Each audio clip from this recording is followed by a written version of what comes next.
أعوذ بالله من الشيطان الرجيم पनाह मांगता हूँ मैं अल्लाह की शैतान मरदूद से। بسم الله الرحمن الرحيم। शुरू अल्लाह का नाम लेकर जो बड़ा मेहरबान निहायत रहम वाला है।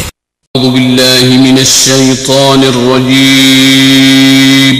पनाह मांगता हूँ मैं अल्लाह की शैतान मरदूद से। بسم الله الرحمن الرحيم। शुरू अल्लाह का नाम लेकर जो बड़ा मेहरबान निहायत। من يهده الله فلا مضل له ومن يضلله فلا هادي له ونشهد أن لا إله إلا الله وحده لا شريك له ونشهد أن سيدنا وسندنا وحبيبنا ومولانا محمدا عبده ورسوله الذي أرسل إلى الناس كافة بشيرا ونذيرا وداعيا إلى الله بإذنه وسراجا منيرا.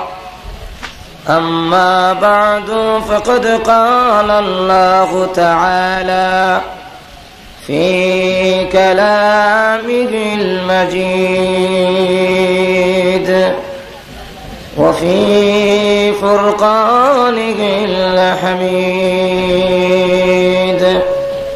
أعوذ بالله من الشيطان الرجيم. بسم الله الرحمن الرحيم. وبشر الذين آمنوا وعملوا الصالحات أن لهم جنات تجري من تحتها الأنهار كلما رزقوا منها من ثمرة رزقا قالوا هذا الذي رزقنا من قبل وأتوا به متشابها ولهم فيها أزواج مطهرة وهم فيها خالدون. بارك الله لنا ولكم في القرآن العظيم ونفعنا وإياكم بالآيات والذكر الحكيم. صلى الله على سيدنا ومولانا محمد وعلى آله وأصحابه وسلم. صلى الله على سيدنا ومولانا محمد وعلى آله وأصحابه وسلم. بلغ العلا بكماله كشف الدجى بجماله حسنت جميع خصاله. صلوا الہی دکھا دے ہمیں دیار مدینہ. الہی بنا دے ہمیں غبار مدینہ. بلغ العلا بکمالہ كشف الدجى بجماله حسنت جميع خصاله صلوا عليه لا إله إلا الله محمد رسول الله صلى الله عليه وسلم نهاية قابل احترام শাহ সৈয়দ তাজউদ্দিন রহমতুল্লাহ আলাইহি সমাজ কল্যাণ সংস্থা পরিষদ আয়োজিত আজকের এই ঐতিহাসিক মহাসম্মেলনের সভাপতি মদ্দাজিল্লাহুল আলী মুআজ্জাজ মুকাররম উলামায়ে কেরাম, উপস্থিত সমবেত সর্বস্তরের ইসলাম প্রিয় মুসলমান ভাইরা, পর্দার অন্তরালে অবস্থানরত অত্যন্ত শ্রদ্ধেয় মা ও বোনেরা, মহান আল্লাহ রাব্বুল আলামিনের দরবারে অসংখ্য অগণিত শুকর আদায় করছি, যিনি অত্যন্ত দয়া করে আজকের এই সম্মেলনে আমাদেরকে শরীক হওয়ার তৌফিক দান করেছেন। এই জন্য শুকর আদায় করছি আলহামদুলিল্লাহ। আমাকে বলা হয়েছে জান্নাত জাহান্নাম এবং জান্নাতের নিয়ামত আর জাহান্নামের ভয়াবহ আযাব সম্পর্কে আপনাদের সামনে আলোচনা করার জন্য। আল্লাহ রাব্বুল আলামিন যেন আমাকে ইখলাসের সাথে কথা বলার, আপনাদেরকে আমলের নিয়ত শোনার তৌফিক দান করেন। সকলে বলেন আমিন। আমি আমার আলোচনা শুরু করার আগে আপনাদের কাছ থেকে একটা কথা জানতে চাই। আমরা যা কিছু আলোচনা করব কোরআন হাদিস ভিত্তিক, সেই আলোচনা আপনাদের মানার এবং গ্রহণ করার ইচ্ছা এবং মনোভাব আছে তো ইনশাল্লাহ? আরো দরকার আছে? তাহলে কি পরিমাণ মানবেন প্রথমে বুঝালাই, আগে টেস্ট করে দেখি। যেই ভাইরা দাঁড়ায় আছেন আপনারা কতক্ষণ দাঁড়ায় থাকবেন? একটু কষ্ট করে মেহরবানি করে বসে গেলে আপনাদের জন্য আরাম হবে, মাহফিলও দেখতে সুন্দর হয়। আপনারাও যা বসে যান, যেখানে আছেন এখানে বসে যান। যদি বসেন তাহলে বোঝা যাবে যে আপনারা মানতে রাজি আছেন। মেহরবানি করে প্রত্যেকে বসে পড়ুন, কেউ দাঁড়ায় থাকবেন না, মেহরবানি করে বসে পড়ুন। আমার আলোচনা বেস্ট ও দুজকের আলোচনা, কথা বুঝছেন? যে লম্বা আলোচনা, একটু সময় আলোচনা করলে আপনারা শুনবেন তো ইনশাল্লাহ? না আমাকে রেখে আপনারা চলে যাবেন? আমি হলাম অধিবেশনের শেষ, খাবারের শেষে আসে দই, এর অর্থ হইল খাইলে খান নাইলে হলাই দেন, কথা বুঝছেন? তো আমারও অধিবেশন শেষ অধিবেশন, এর অবস্থা হইল খাইলে খান নাইলে হলাই দেন। আপনার পেটে কিছু আরো খালি আছে তো নাকি? এবার আসুন আমি আমার আলোচনায় চলে আসি। আল্লাহ রাব্বুল আলামিন অসংখ্য অগণিত মাখলুক সৃষ্টি করেছেন, এর মধ্যে মানুষ হলো আশরাফুল মাখলুকাত। যারা কান ঠিক না, আরো যারা কান ঠিক না, এই মানুষকে আল্লাহ রাব্বুল আলামিন তার গোলামি করার জন্য সৃষ্টি করেছেন।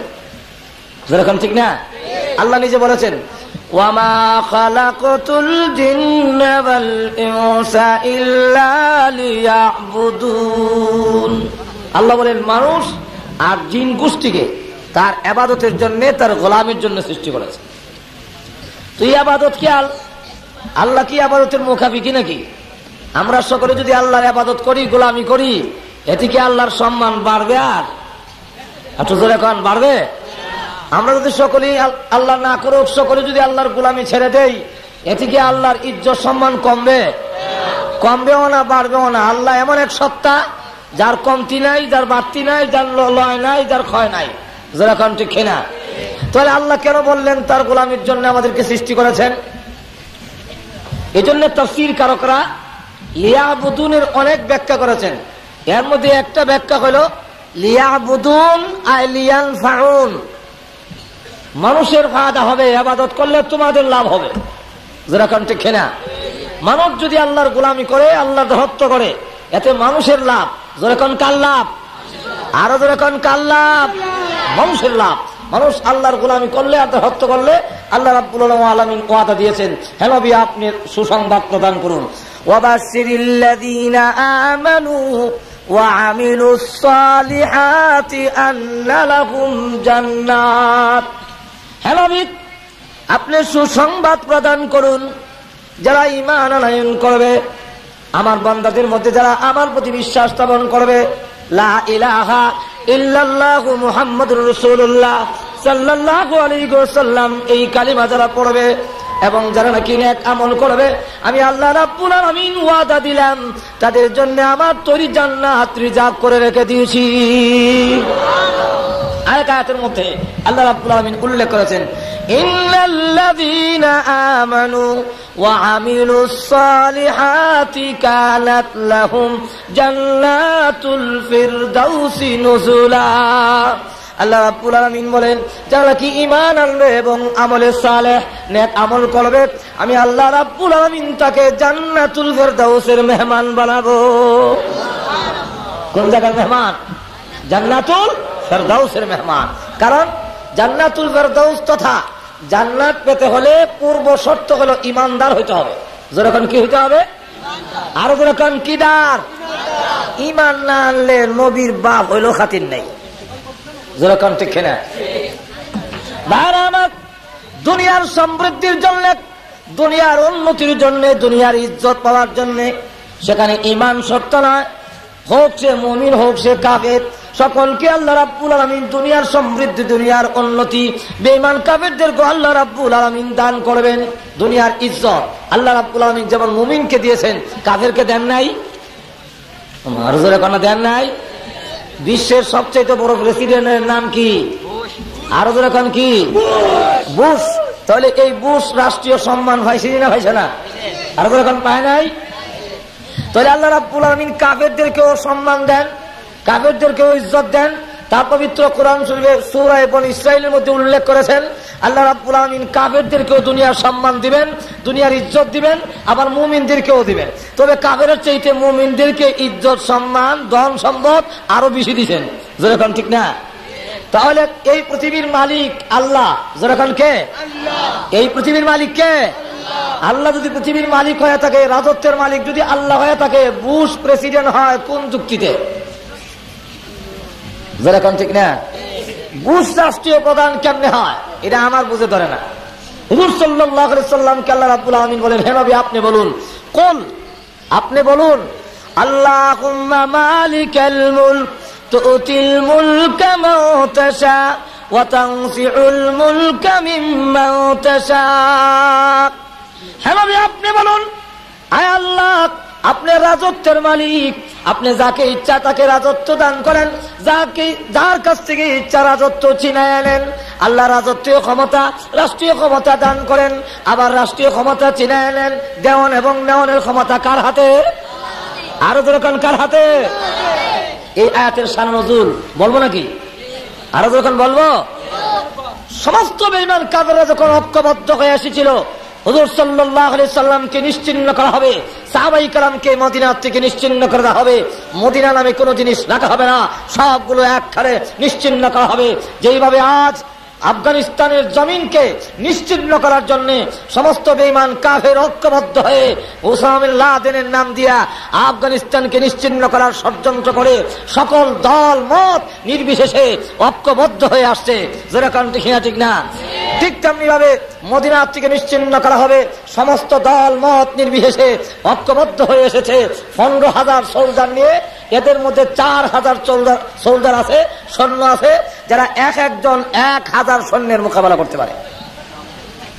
হুজুর সাল্লাল্লাহু আলাইহি সাল্লাম তখন সাহাবীদেরকে নিয়ে পরামর্শে বসলেন কি করা যায়। তো সাহাবীদের মধ্যে একজন সাহাবী ছিলেন, তার নাম হলো সালমান ফারসি রাদিয়াল্লাহু আনহু।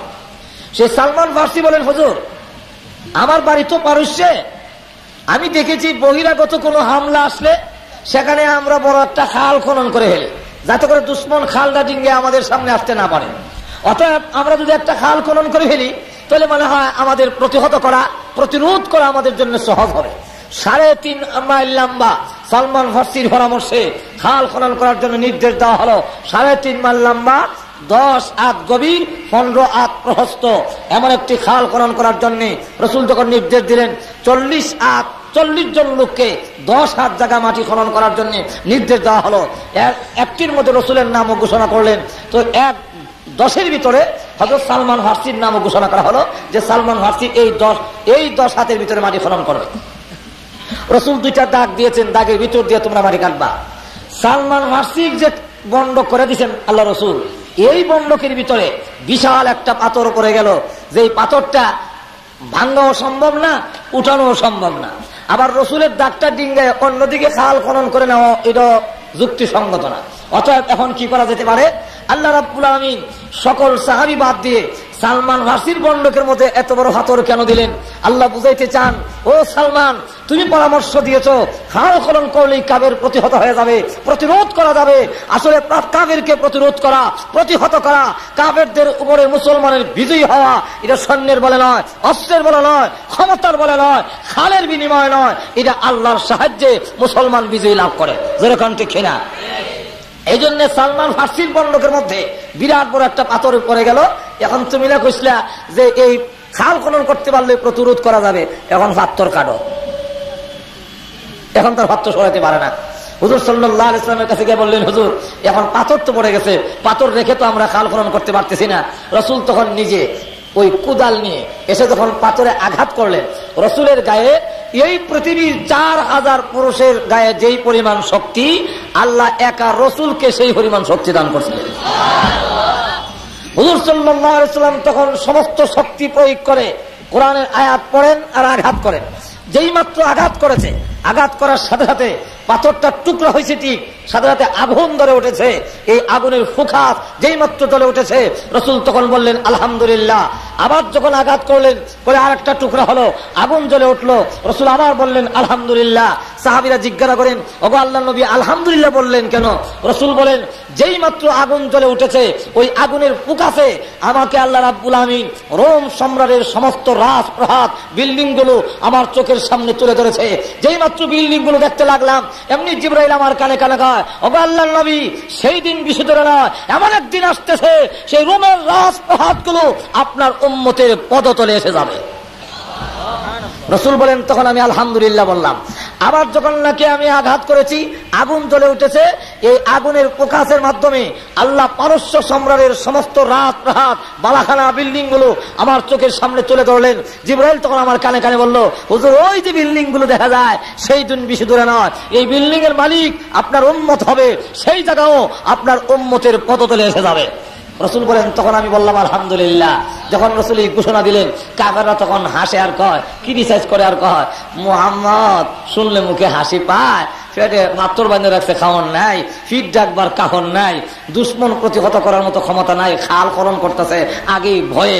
আর সেই জায়গা বলে কোথায় রোম সম্রাট আর পারস্য সম্রাট নাকি তার উম্মতের অধীনে এসে যাবে। নাউযুবিল্লাহি মিন যালিক। আমরা যখন বলি যে আমেরিকা মহাশক্তির মালিক, সারা বিশ্ব এক হয়ে আফগানিস্তানের মতো ছোট্ট একটা দেশ হামলা করেছে, উসামা বিন লাদেনকে হত্যা করার জন্য 24 ঘন্টা টাইম দেওয়া হয়েছিল।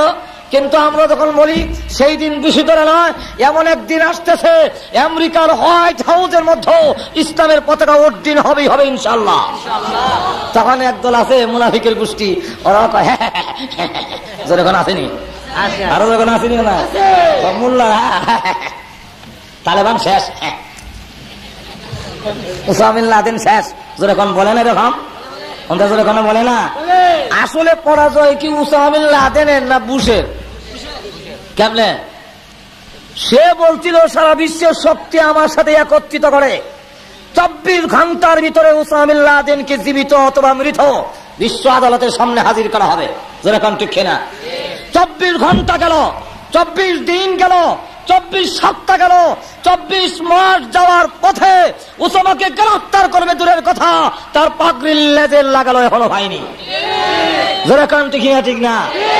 আর কিয়ামত পর্যন্ত বুশে হওয়া সম্ভব নয়। যেরকম ঠিক না? এতে প্রমাণিত হয়ে গেল 24 ঘন্টায় পারল না, 24 সপ্তাহ পারল না, এতে প্রমাণিত হয়ে গেল বুশের পরাজয়। যেরকম ঠিক না? আরো যেরকম ঠিক না?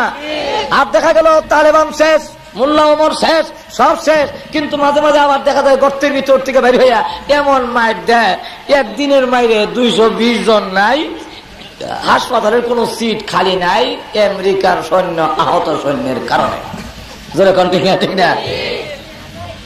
যখন নাকি মুনাফিকরা এইভাবে উপহাস করতে আরম্ভ করলো, আল্লাহ তখন এই আয়াত নাযিল করে বলেন, হে নবী আপনি বলুন, আল্লাহুম্মা মালিকাল মুলক তুতিল মুলকা মান তাশা ওয়া তানজিউল মুলকা মিম্মান তাশা। আয় আল্লাহ, তুমি রাজত্বের মালিক, যাকে ইচ্ছা তাকে রাজত্ব দান করো, আর যার কাছ থেকে ইচ্ছে চিনায় আনো।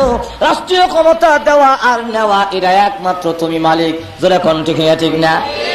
আল্লাহ যদি রাজত্বের মালিক হয়ে থাকে, নমরুদ কোন যুক্তিতে প্রেসিডেন্ট হয়, ফেরাউন কোন যুক্তিতে হয়, কোন যুক্তিতে কিল্টন আর বুশ রাষ্ট্রীয় ক্ষমতায় পায়, এটা আমার বুঝে ধরে না, আপনার বুঝে ধরেনি। আরো যখন ধরে, এই বুশকে আল্লাহ সম্মান কেমনে দিল? এত বড় লাল গালিচা দিয়ে মানুষের সম্মান দেয়, এই সম্মান কেমনে হইল? কাফেররা সম্মান পায় কেমনে? আমি আপনারা একটা যুক্তি দিলে আপনারা বুঝে ধরবে। দেব নাকি? আরো যখন দেব। আপনাদের বাড়িতে গরু আসেনি? আরো যখন নাই, এই গরু যতক্ষণ পর্যন্ত জীবিত থাকে ততক্ষণ পর্যন্ত কেউ যদি তার গায়ে একটা আছর দেয়, এমনি আপনি লাঠি সুটা লইয়া বাড়ি যান, দেখা তুমি কার হুয়া। যখন ঠিক না ঠিক না? আর যখন মারা যায় তখন এটা কি প্যাকেট করে ঘরে রাখেন না ফেলে দেন? ফেলে দেন। এই মরা গরুটা খাওয়ার জন্য কিছু কুকুর আসছে, এর মধ্যে কিছু কিছু কুকুর হলো আপনার দুশ্ময়ের কুকুর, যাদের সাথে 10 বছর ধরে কেস, কয়েকবার গুলাগুলি লাড়ালাড়ি হয়েছে। ওর কুত্তা খাইয়া আপনার মোটা হইয়া তাজা হইয়া জিব্বা বাইর করিয়া আর শ্বাস ফেলাইতে পারে না, খালি এখন যেরকম ঠিক না ঠিক না? এখন দুশ্মনের কুকুর খায়া যে সমৃদ্ধি হলো, তার যে উন্নতি হলো, এই জন্য আপনি কোন আপত্তি করেন? কিছু হা না জোরে করেন, আরো জোরে কোন আপত্তি করেন? কেন আপত্তি করেন না? দুশ্মনের কুকুর আমার মরা জানোয়ার খাবে কেন? যেরকম ঠিক না? দুশ্মনের কুকুর খাইলে আপনি আপত্তি করেন না, আপনার মরা জানোয়ারটা। ঠিক তেমনি ভাবে রাসূল দৃষ্টান্ত দিয়ে বুঝান, ডাস্টবিন ময়লা আবর্জনা যেখানে ফেলায় সেখানের মধ্যে একটা মৃত অসম্পূর্ণ বকরির বাচ্চা পড়ে আছে। রাসূল তখন হাত দিয়ে ইশারা দিয়ে বলেন, ও সাহাবীরা, এই মৃত প্রাণীরা কেউ তোমরা পয়সাটা কিনে নিবা? কৌদুর পয়সা মাগনা দিল নিতাম না। আল্লাহ হাবিব বলেন, সাহাবীরা, এই মৃত প্রাণীর যেমন তোমাদের কাছে কোনো কদর নেই, কোনো ইজ্জত নেই, কোনো সম্মান নেই। আর দুনিয়া জীবাতুন, এই পৃথিবীটা হলো সম্পূর্ণ একটা মৃত প্রাণী আল্লাহর কাছে। তোমাদের কাছে সুজলা সুফলা, কিন্তু আকামুল হাকিমিন আল্লাহ রাব্বুল আলামিনের কাছে এটার কোনো দাম নাই। এই জন্য বুশ আর কিল্টন বেঈমান কাফের খাইলেও আল্লাহ রাব্বুল আলামিন কোনো আপত্তি করে না। যেরকম ঠিক না? 2 নম্বর হলো বিবাহের বাড়িতে যত আয়োজন হয়, উদ্দেশ্যকে একটু জোরে কন, আরো জোরে কন, কে উদ্দেশ্য? জামাই দামান, জোরে কন ঠিক কিনা? কিন্তু খাওয়ানোর বেলায় জামাই দেখা যায় নাকের মধ্যে ডিভা, জোরে কন আসেনি ডিভা? 1-2 লোক মাখায় ডিভা দিয়ে রাখছে। আর বট যাত্রী যারা ফ্যান পিন্দা গেছে বোতামটা একটু খুললা দেয়, যারা পাজামা পরিধান করে গেছে নিয়ারটা একটু খুললা দেয়, লুঙ্গি যারা পড়ে গেছে তারা গিরোটা একটু ওয়াশ করে দেয়। যেরকম ঠিক না? এরপরে বলে খাও দাও ফুর্তি করো, এই বাড়িটা মস্ত বড়, আগামীকাল আসবে কিনা কি বলো? যেরকম ঠিক না? জামাই কম খাক, যার উসলে খাওয়ার আয়োজন করা হলো সে খায় কম, আর যারা নাকি যাদের জন্য আয়োজন করা হলো না বরযাত্রী, ওরা খাইলো বেশি, খাইতে খাইতে গলা পর্যন্ত আসে। এটার কারণটা কি? কারণটা হলো জামাই এই কথা বলে, আমি আজকে খাবারের জন্য আসি নাই, আমি আজকে এসেছি এই বাড়ির সাথে একটা সম্পর্ক স্থাপন করার জন্য। সম্পর্ক যদি হয়ে যায়, এই বাড়ির যত মুরগি আছে সব আমার ঘরে হজম হবে।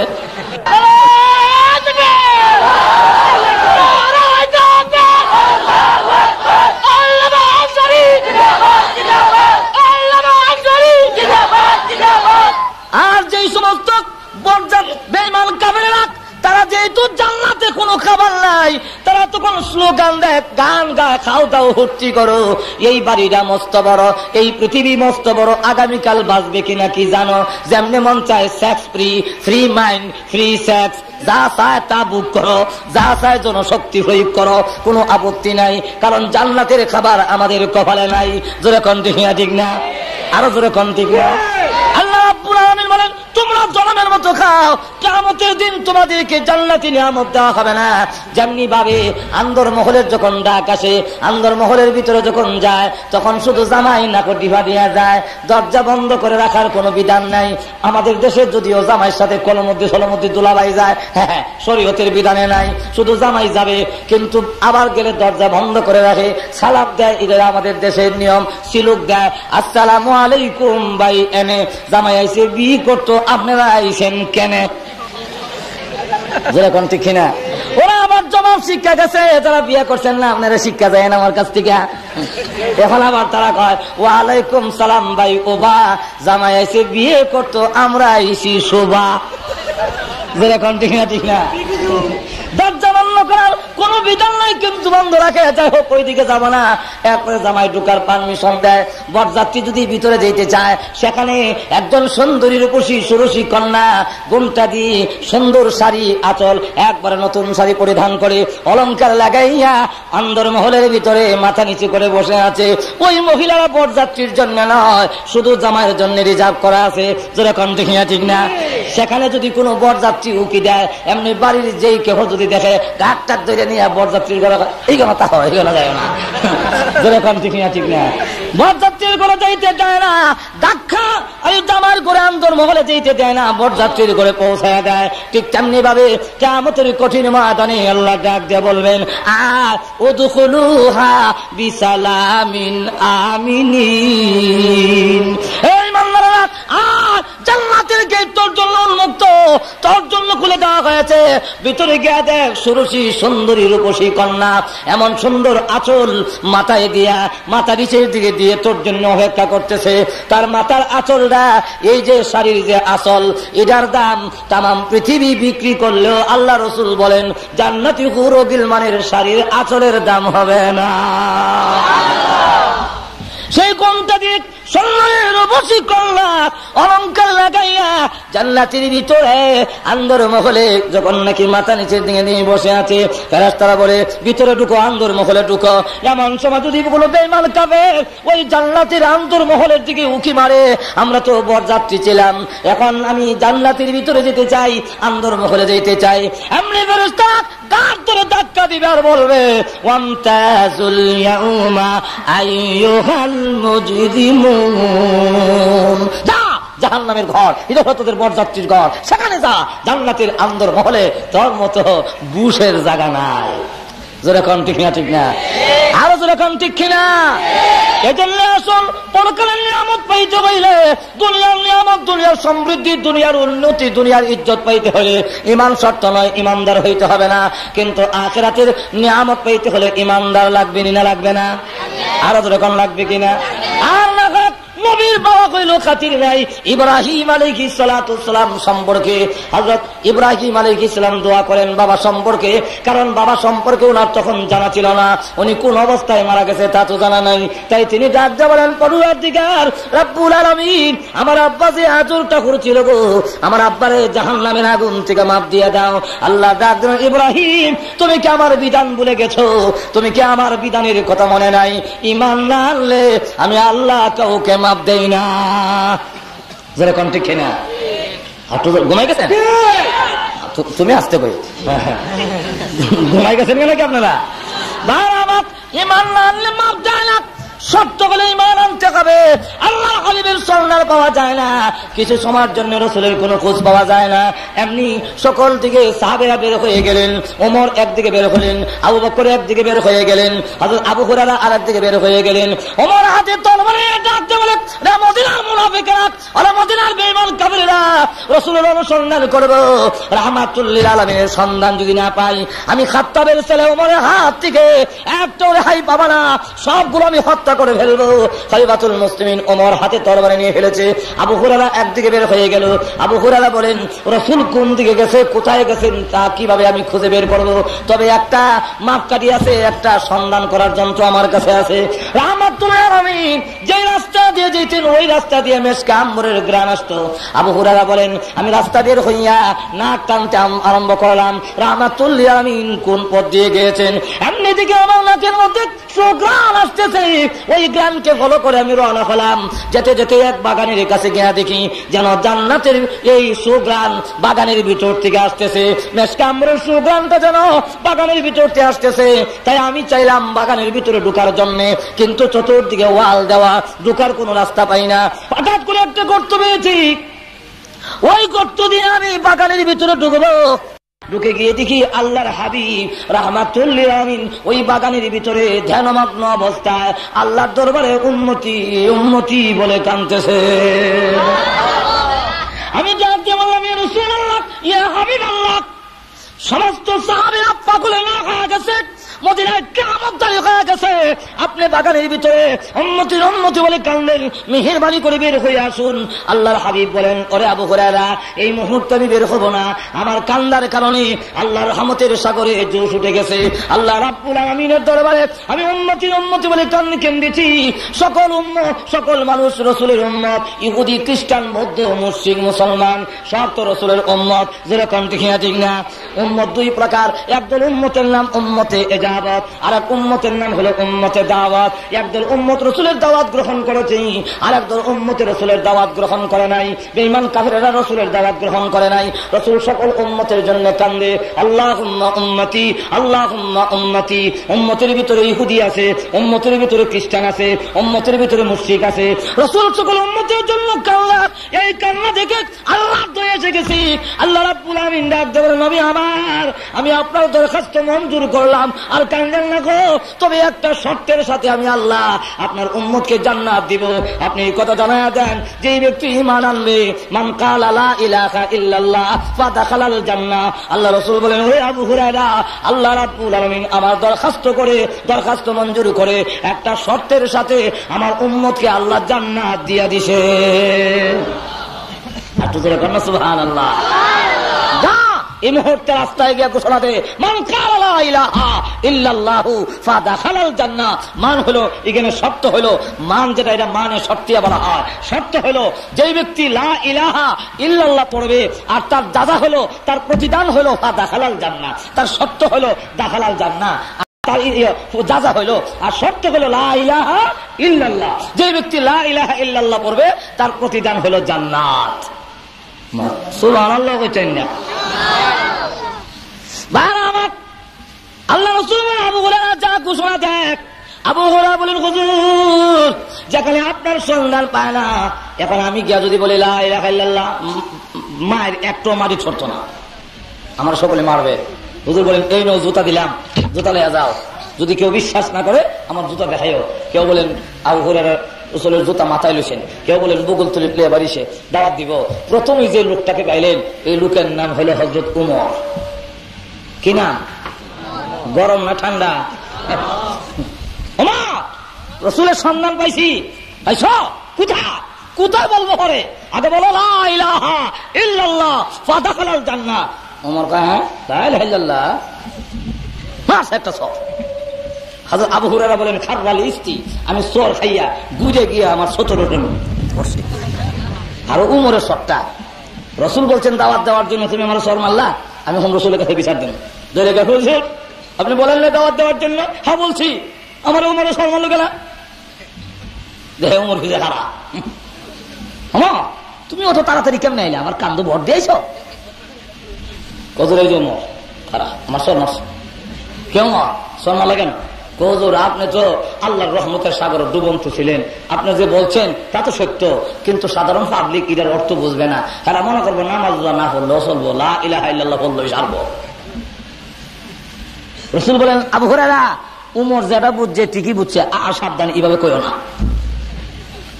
তো শর্ত হলো লা ইলাহা ইল্লাল্লাহ, এই শর্ত দেওয়া হয়েছে। তুমি কি সেই বিধান ভুলে গেছো? ও ইব্রাহিম, তুমি কি জানো না আমি কাফেরদেরকে মাফ দিব না? ইব্রাহিম আলাইহিস সালাম ডাক দিল, আল্লাহ তুমি তো তাও বলেছো পয়গম্বরদেরকে কিয়ামতের ময়দানে কোনো অপমান করবে না।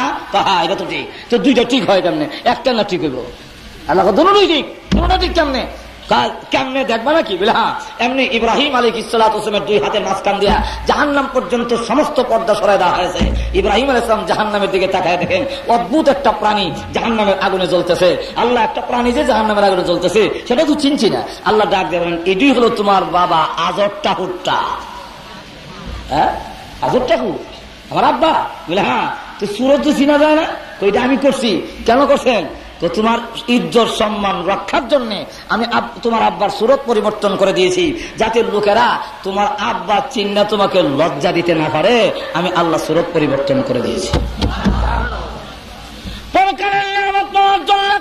পরকালের শান্তি পাওয়ার জন্য আল্লাহ রাব্বুল আলামিন ওয়াদা দিয়েছেন। তাই প্রথমে বলেন ওয়াবাশশিরিল্লাযীনা আমানু ওয়া আমিলুস সালিহাত। প্রথম নম্বর হলো ঈমান যারা আনবে। আল্লাহ রাব্বুল আলামিন বলেন, হ্যাঁ বিশ্ব সংবাদ দেন আমার বান্দাদেরকে, যারা নাকি প্রথমে লা ইলাহা ইল্লাল্লাহ পড়ে ঈমান আনবে, আমি আল্লাহ তাদের জন্য আমার তৈরি জান্নাত রিজার্ভ করে রেখে দিয়েছি।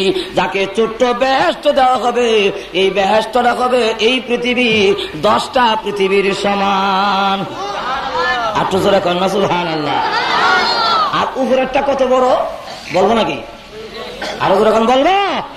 ছোটটা বড়টা বলতে গেলে একটু সময় লাগবে, আমার অসুবিধা হবে? আরো জোরে কোন অসুবিধা হবে? অসুবিধা না হলে শুনুন, জান্নাতুল ফেরদাউস কত বড়, সবটার মাপ দেওয়া সম্ভব নয়। শুধু জান্নাতুল ফেরদাউসের ভিতরে একটা মাঠ আছে, সেই মাঠটার বর্ণনা দিই। জিবরাইল আলাইহিস সালাতু ওয়াস সালামের 600 নূরের পাকা আছে। এইভাবে পাকা প্রশস্ত করলে পৃথিবীর এক প্রান্ত থেকে আরেক প্রান্ত লাগাল হয়। একবার নিচের দিকে নামাইলে আবার উঠাইলে যে স্পিড হয় 1000 বছরের রাস্তা যেতে পারে। তাহলে 600 পাকা দিয়ে একবারে নিচে নামাইলে উপর দিকে উঠাইলে কয় হাজার বছর যাইব? 6000। সুবহানাল্লাহ। জিবরাইল আলাইহিস সালাতু ওয়াস সালাম বলেন, হুজুর আমার 600 নূরের পাকা দিয়া আমি জান্নাতুল ফেরদাউসের ভিতরে একটা মাঠ আছে যার নাম নাজিদ। ওই ময়দানের এক প্রান্ত থেকে আরেক প্রান্ত যাওয়ার জন্য আমার 600 নূরের পাখা দিয়া 70 বছর পর্যন্ত নামাইলাম উঠাইলাম, কিন্তু জান্নাতের ময়দানের কোন কুল কিনারা আমি পাইলাম না।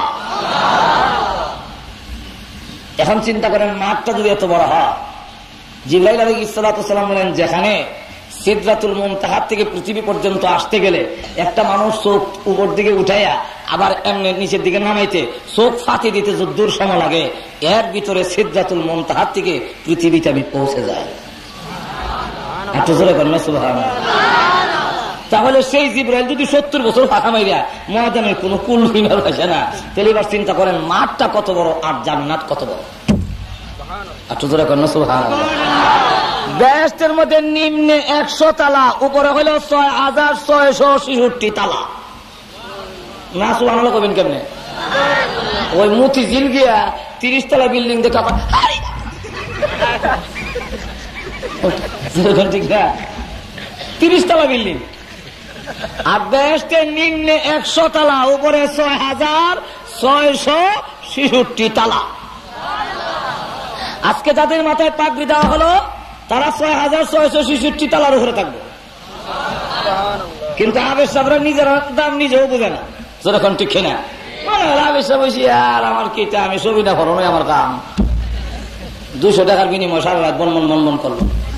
আর যারা পড়াইছে এরা মনে করে লাগাই দিছি মমি সিংহে কামলা, জামাই বউ দুজনের দরজা লাগাই ঘুমাইতে। এটার ভুক্তভোগী আমি নিজে ছবি না করে দেখেছি। আমি অনুমান করে হই না, এই সময় তো বুঝতাম না, ভালোই লাগে করতে, ভালো বুঝেন না।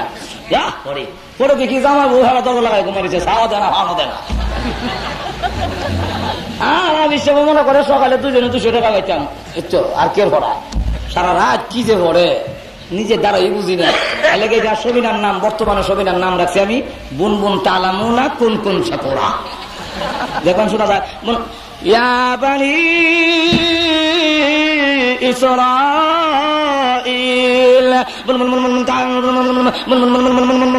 তালামুনা শাকুরা। যেরকম ঠিক না ঠিক না, আমি নাম রাখছি বুনবুন তালামুনা কোন কোন। হাফিজ কোরআনের দাম কত জানেন? আল্লাহ রাসূল বলেন, ইউকালু লিসাহিবিল কুরআন ইকরা ওয়ারতাকি ওয়ারাতিল কামা কুনতা তুরাতিলু ফিদ দুনিয়া ফাইন্না মানজিলাতাকা ইনদা আখিরি আয়াতিন তাকরাউহা। আল্লাহ বলবেন, হে কুরআনওয়ালা, পড়ো আর চড়ো, তোমার পড়া যেখানে শেষ হবে তোমার বাসস্থানও জান্নাতের সেখানে হবে। চিন্তা করছেন তার দাম কত? ভাইরা আমার, আসলে জানলেন আল্লাহ রাব্বুল আলামিন ৬৬৬৬ তালা, নিম্নে ১০০ তালা, এক একটা তালা ৭০,০০০ করে কামরা, এক একটা কামরা হলো পৃথিবীর সমান। আরো যেটা কন্যা সুবহানাল্লাহ। প্রত্যেকের 2টা করে গাড়ি দিব। যেরকম কয়টা? একটা গাড়ি স্পেশাল, আর একটা হলো সপরিবারে চলবার লাগিয়া, যেটা নিজে খালি মোটরসাইকেলের মতো চালাবেন। এটার স্পিড হলো প্রতি সেকেন্ডে ১,৮৬,০০০ মাইলের চেয়ে বেশি। আর সপরিবারে যেটা যাবেন এটা আপনি ঘুরে ঘুরে যাব, কিন্তু ঘরটান না। কথা বলছেন? এক একজন জান্নাতীকে ৮ লক্ষ খাদেম দেওয়া হবে, শুধু খাবার পরিবেশন করবে। তাদের সংখ্যা হলো ৮০,০০০। আর কন্যা কয় হাজার? ৮০,০০০। নিচে বউ হবেন ৭০ জন, উপরে ২৫,০০০। সুবহানাল্লাহ করছেন না? এরপরে আবার দেখবেন আপনার স্বাস্থ্য নয় রকম থাকবে না। সুবহানাল্লাহ। দাড়ি নাই, আপনার খালিস, মুছও নাই। আমরা কয়েন না তৈলে ভালো হয়েছে, ওখান থেকে সুরত ধরে লেছি। সুরত এখন দল লইতো না, এখন দাড়ি থাকতে হবে। এখন দাড়ি হইল পুরুষের বৈশিষ্ট্য। আপনি যে পুরুষ, কতখানে বুঝাইবেন? বুঝাইতে গেলে তো অনেক কাম করতে বোঝে, এগুলা শরীয়তে জায়েজ না। আমি পুরুষ কেমনে বুঝতাম? কমলে হ্যাঁ, যেরকম ঠিক না, ঠিক না। পাঞ্জাবিটা জিজ্ঞেস, তুমি মুসলমান হো? আমি মুসলমান। अगर मुसलमान है तो कलमा बताओ। तो দেখা যায় হিন্দুর কলমা খেলেছে, এরপরে কাপড়া ওঠার। যেরকম ঠিক না, ঠিক না। আপনি যে পুরুষ বোঝাবেন কেমনে? বলে এটা আমার মুখে দাড়ি, যেরকম ঠিক না, ঠিক না। এটা হলো বীরত্বের লক্ষণ, শ্রেষ্ঠত্বের লক্ষণ। মনের রাজা হলো সিংহ, তার মুখে কেমন সাপ দাড়ি, যেরকম ঠিক না, ঠিক না। আরো যেরকম ঠিক কিনা। এখন বেহেশতে যাওয়ার পরে দাড়ি থাকবে না, শুধু একজনের দাড়ি থাকবে, ওনার নাম আদম আলাইহিস সালাম। যেরকম কি নাম? আরো যেরকম কি নাম? আদম আলাইহিস সালামের দাড়ি থাকবে, আর কারো দাড়ি থাকবে না। কেন? উনি হলেন সকলের বাবা। ওনার দাড়ি না থাকলে আবার ছেলে আর বাপে ফেস লেগে যাবি। ওনার দাড়ি আর কারো দাড়ি নাই। সকল দাড়ি থাকবে না, মোষ থাকবে না, মাথায় আবার লম্বা চুল থাকবে। কারণ লম্বা চুল রাখতে আবার অনেকের একটু শখ আছে। যেরকম ঠিক না, ঠিক না। এখন দাড়ি নাই, মস্তানি মার্কা চুল। আল্লাহ বলেন তোর যা ভালো লাগে সবই শোনানো হবে, সবই দেওয়া হবে। লম্বা চুল, গলার মধ্যে স্বর্ণের চেইন। চেইন দেওয়ানোর শখ আসেনি? মজা এখন নাই। আমাদের সমাজে নাই বিলে, আমাদের সমাজে যুবকেরা চেইন দিয়া, গলার মধ্যে স্বর্ণের চেইন দিয়ে আবার ওই দিন শার্ট গাও দেয় না, ওই দিন আবার পাঞ্জাবি গাও দেয়। কারণ শার্ট গাও দিলে চেইনটা দেখা যায় না, পাঞ্জাবি হইলে বোতামটা করলো। যেরকম ঠিক না, ঠিক না। এখন স্বর্ণের চেইন দেখা যাওয়ার জন্য গলা স্বর্ণের চেইন, হাতের মধ্যে। আমার কথা না, কোরআন শরীফের আয়াত সবচেয়ে কখনো সমান হয় আমার কথা বুঝছেন। তাহলে আবার দুজকে যাইব, যাওয়া লাগতো না। আসল করুন আস্ত রয়েছে সেখানে। যেরকম ঠিক না, ঠিক না। আগে একটু ইয়েটা সেটা শুধু বুক না লেগে থাকে, বুক লাগাই দেয়, এরপরে ফোনেরটা পড়ে। এখন এই অবস্থায় যখন নাকি দেখা গেল যে গলার মধ্যে স্বর্ণের চেইন, হাতের মধ্যে স্বর্ণের মালা, এরপরে আবার সুবহানাল্লাহ লম্বা হবে ৬০ হাত,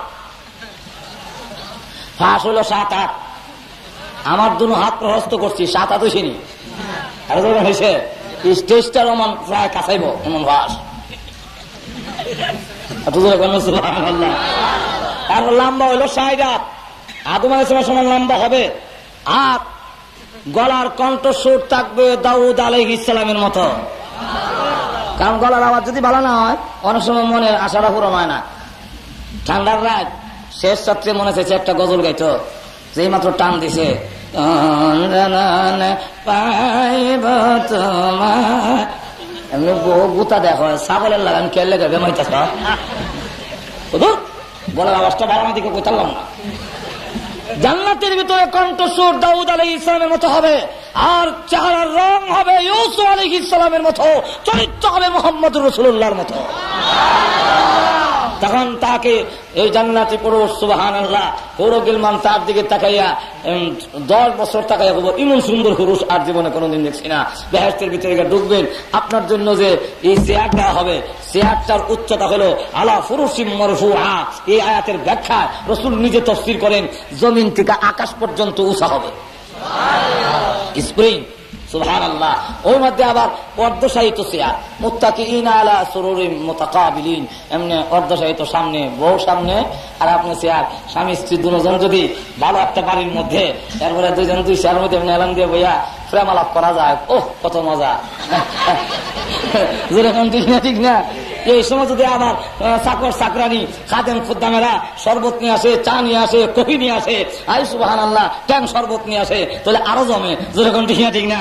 ইয়াতুফু আলাইহিম বুলদানুম মুখাল্লাদুন বিআকওয়াবিন ওয়া বারিকা ওয়া কাসিম মিন মাইন। তখন দেখা যাবে শরবত নিয়ে আসবে আর এসে এসে শরবত দিবে, আপনারা সামনাসামনি স্বামী স্ত্রী বসা। সুবহানাল্লাহ বিহামদিহি।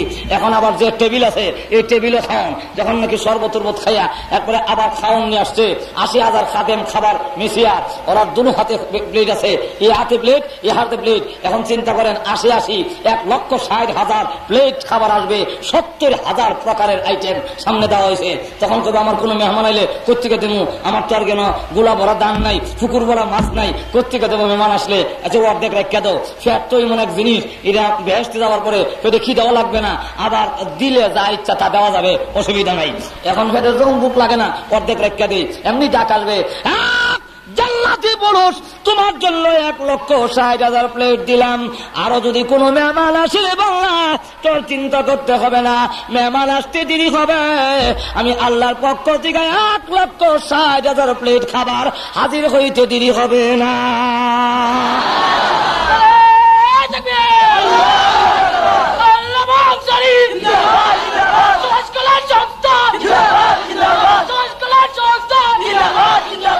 এইভাবে যখন নাকি খাবার নিয়ে আসবে সুবহানাল্লাহ 1,60,000 প্লেট সামনে হাজির। এরপরে এগুলা খাইয়া আবার টেবিল আছে না, টেবিল দিয়া এটাও খাবার ভাঙ্গিয়া খাই লিব।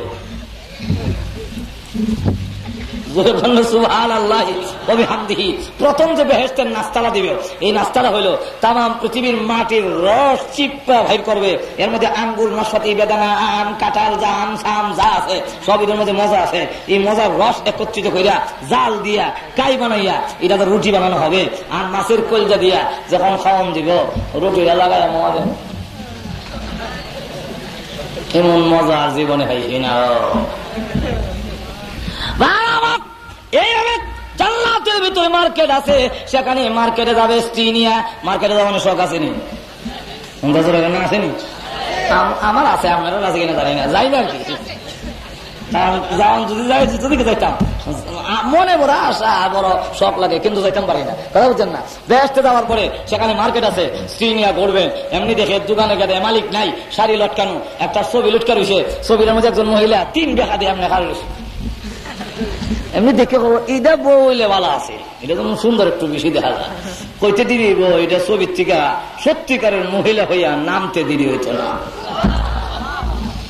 এরপরে আবার গান শোনানো হবে, গান শোনানোর শখ আসেনি? অন্তত না আসেনি? গান শুনুন, দুনিয়াতে হালাল না হারাম? আর সারো মাজাম মধ্যে হারাম, সারো তরিকায় হারাম, যেরকম ঠিক কিনা? আরো যেরকম ঠিক কিনা? এখন এটা বিভিন্ন নামে হোক, আমাদেরকে গান যেহেতু হারাম এই জন্য আমরা গান শুনি না, শুনবো না, এই জন্য শয়তান চক্রান্ত করিয়া এখন গানের নামের আগে একটা শব্দ লাগাইছে। আচ্ছা পায়খানা হালাল না হারাম? আরো যারা কান পায়খানা খাওয়ান জায়েজ নি? আচ্ছা কোন হুজুর যদি পায়খানা করে অক্ষরে ডিলা কুলুর লইয়া পায়খানা করছে, নবীজির তরিকা অনুযায়ী সুন্নত তরিকায় পায়খানা করছে, এই পায়খানাটা যদি আমি প্যাকেট করে ওখানে লেখা দেই ইসলামী পায়খানা, জায়েজ হবে নি? আরো যারা গান জায়েজ হবে? আমাদের সমাজে এখন ইসলামী গান বেরিয়েছে, গান আবার ইসলামী হয় কেমনে? কি বেরিয়েছে? তোমাদের এখন কি গান? ইসলামী গান। প্রেম বাজার আমার যাওয়া যেরকম আসেনি, যেরকম আসেনি না নবীদান প্রেম বাজার আমার যাওয়া, যেরকম আসেনি না নাই? গান যদি ইসলামের নাম দিয়েও বলা হয় তাহলে এটা হালাল না হারাম? আরো জোরে গান আমার গান আমার এলাকায় যারা গান গায়ে রাখা কোন কিতাবে লেখা আছে গো হারাম বাজনা গান? কোন কিতাবে লেখা আছে? আরে গান যদি হারাম হইতো বিলালে কি আজান দিত? তোর মাতা গান যদি আরাম হইতো বিলালে কি আজান দিত? আচ্ছা হয়েছে, গান যদি আরাম হইতো বিলালে কি আজান দিত? আজানের সাথে গানের কি সম্পর্ক? কোন সম্পর্ক আছে? এই বাতিলের কাম এটা। এরপরে আমাদের দেশের একজন গায়ক, সুবহানাল্লাহ, আপনাদের সিলেটের প্রসিদ্ধ গায়ক, তার নাম আমির উদ্দিন, আসেনি? আরো যখন আসেনি, তার কিছু কিছু গান আছে যেগুলা ইসলামের উপরে কটাক্ষ করা হয়, কিছু কিছু গান আছে যেগুলা ইসলামের উপরে আক্রমণ হয়। কেউ যদি ইসলামের উপরে কটাক্ষ করার কথা বলে, কেউ যদি ইসলামের বিধিবিধানের উপরে আক্রমণ করে, তখন তার ইমান তাহে আরো যে রাখান। তার কিছু লিখিত গান আমার কাছে জমা আছে, বলবো? আরো যখন বলবো দেখা দিই আপনাদেরকে। আরে মসজিদ যদি আল্লাহর ঘর হবে, নদী কেন ভাঙে? আমি তোবা করতেছি, আমি বললাম গান গাই না, এটা চারটা গায়া দেখাইতেছি। নকলে কুহুর, কুহুর না বাস, কুহুরি নকল করলে কুহুরি হয় না। কথা বলছি না, আমি বুঝাবার জন্য বলতেছি। আমরা আবার কই না যে আপনি গান গাইছেন। আরে মসজিদ যদি আল্লাহর ঘর হবে, নদী কেন ভাঙে? কোরআন যদি আল্লাহর কিতাব হবে, তেল চুরা কেন খায়? অমুল্লাজি কোরআন বুঝা পড়নি। যখন আসেনি, আরো যখন আসেনি, আমরা তো শুনেন বলা নাই গান। তো তার কথায় কি বোঝা গেল? মসজিদ যদি আল্লাহর ঘর হবে, নদী কেন ভাঙে? মাঝে মাঝে নদীর ঘর মসজিদ ভাঙে না? তাহলে সে বলতেছে মসজিদ যদি আল্লাহর ঘর বলতে নদী ভাঙতো কার লেগা? তাহলে বোঝা গেল এটা আল্লাহর ঘর না। আরে কোরআন যদি আল্লাহর কিতাব হবে, তেল চূড়া কেন খায়? মাঝে মাঝে কোরআনের হাতা তেল চূড়া, তারপরে উলু খায় না? আর যখন খাইলা না, যত্ন না রাখলে, রেখা দিলে, 1 বছর ভিতরে না ধরলে তেল চূড়া বা উলু কিছু খাইলা। হ্যাঁ, কোরআন যদি আল্লাহর কিতাব হবে, তেল চূড়া কেন খায়? তাহলে বোঝা গেল কোরআন আল্লাহর কিতাব। এরপরে আমরা গুতা দিয়া কয় অমুল্লাজি কোরআন বুঝা বরনি। যেমন বোঝা যায় এখন কোরআন বুঝবার লাগে আমরা আমির উদ্দিন কাছে যাইতে যেরকম, ঠিক না? ঠিক না? তেমনি ভাবে আবার দেখেন না গান, আমাদের দেশে কুসংস্কার জান্নাতের পথ থেকে সরাবার জন্য, জাহান্নামের পথে নিয়ে যাওয়ার জন্য শয়তান মাথা বেঁধে লেগেছে। যেরকম, ঠিক না? ঠিক না? এখন আমাদেরকে দেখেন কত কুসংস্কারে লিপ্ত করে দিয়েছে। আবার দেখা যায় নবীর ফাতেমা দিয়া গান গায়, যেরকম গায়নি। আরে কুলসুমের গীত, আর যেরকম আমার চ্যালেঞ্জ কিয়ামত পর্যন্ত 10 লক্ষ সহিহ হাদিস আছে, কোন একটা হাদিসে যদি এমন ঘটনা দেখাতে পারে, জিহ্বা টান দিয়ে ছেড়ে ফেলবো যে হযরত উসমান গনি মেলা করেছিলেন, ফাতেমাকে দাওয়াত দেননি, রাসূল ফারা কাপড় পরিধান করে মাহফিলে ওই জিয়াফতের কিনারে বসাছিলেন, এমন কোন ইতিহাস, এমন কোন ঘটনা যদি কেউ কোন কোরআন কিতাবে দেখাতে পারে, জিহ্বা টান দিয়ে ছেড়ে ফেলে দেওয়া হবে। সম্পূর্ণ মিথ্যা, সম্পূর্ণ বানানো, সাহাবীদের উপরে কটাক্ষ করার জন্য ইহুদি খ্রিস্টানদের ষড়যন্ত্র। যেরকম, ঠিক না? ঠিক না? কিতা আরে উসমান গনি মেলা করলা, ফাতেমার গিলা করলা রে, আরে সব কানা ভাত রইল।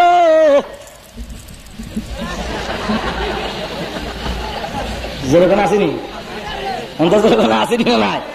কোন সময় উসমান গনি মিলা করছিল, ফাতেমারে ঘৃণা করে দাওয়াত দিছিল না? নবীর সাহাবীদের চরিত্র বুঝি মনে হয়েছিল, তখন অনেক যেরকম আসেনি কিছু লোক, আর যখন আসেনি না সম্পূর্ণ মিথ্যা। নবীর সাহাবীদের প্রতি এভাবে কটাক্ষ করে তারা কথা বলে, ঈমান থাকবে না যাইব? না থাকবে না যাইব? এটাই এমনি গান গাই, এটা আলাদা কথা। কিন্তু আবার ইসলাম আক্রমণ করে কথা, এতে ঈমান, ঈমান।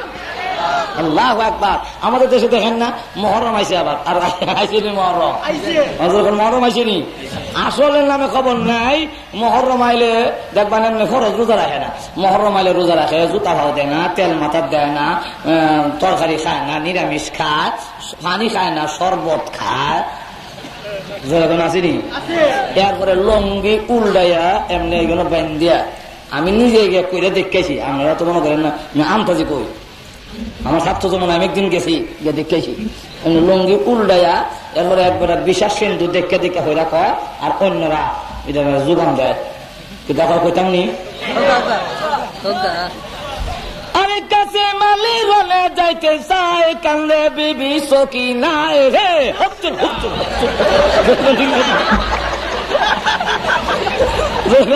ঠিক না আরো জোরে কাম ঠিক কিনা আসেনি এর বলে কি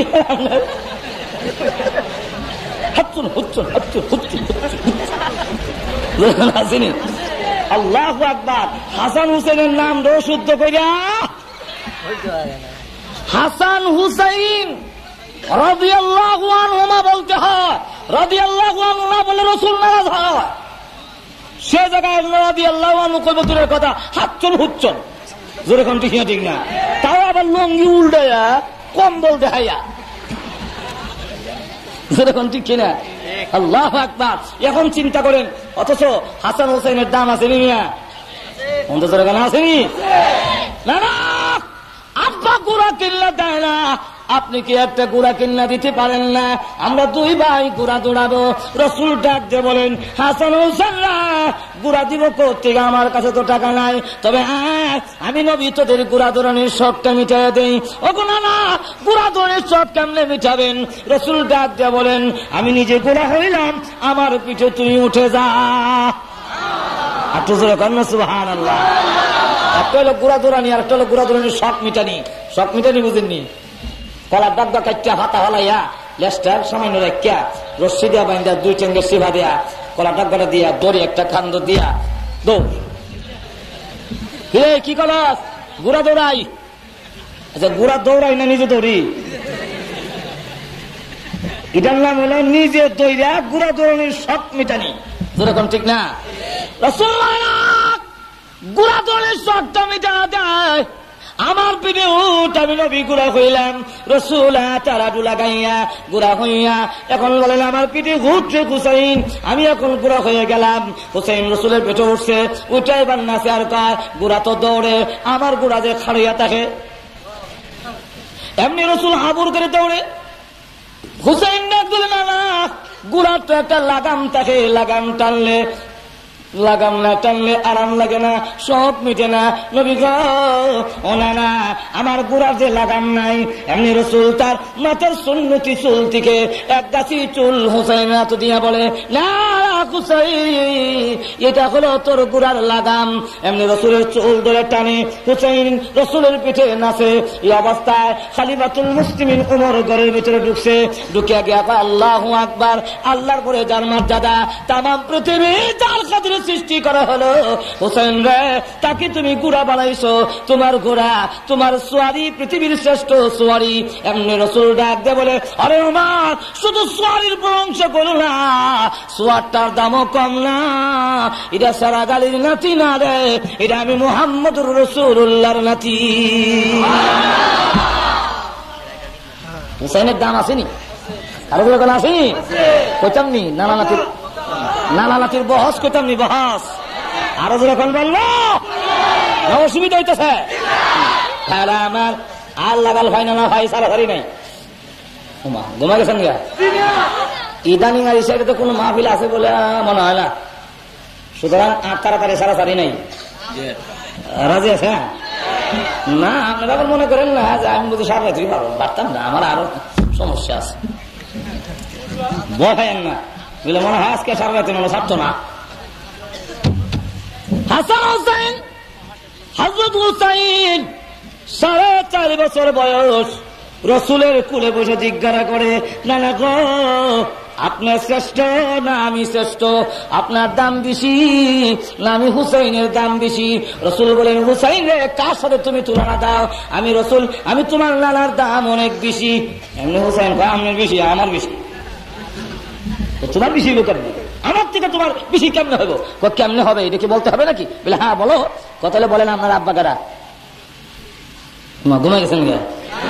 4.5 বছরের বাচ্চা এমন যুক্তি দেওয়া কথা বলাটা চিন্তা করছিনি তার ব্রেইন, তার হাওয়া, তার জেহেন কত ডাক দিয়া কয় আপনার আব্বাকে, আমার আব্বা আব্দুল্লাহ। ও খালি আব্দুল্লাহ যে, শুধু আব্দুল্লাহ, আগেও কোনো ডিগ্রি নাই, পিছনে কোনো ডিগ্রি নাই।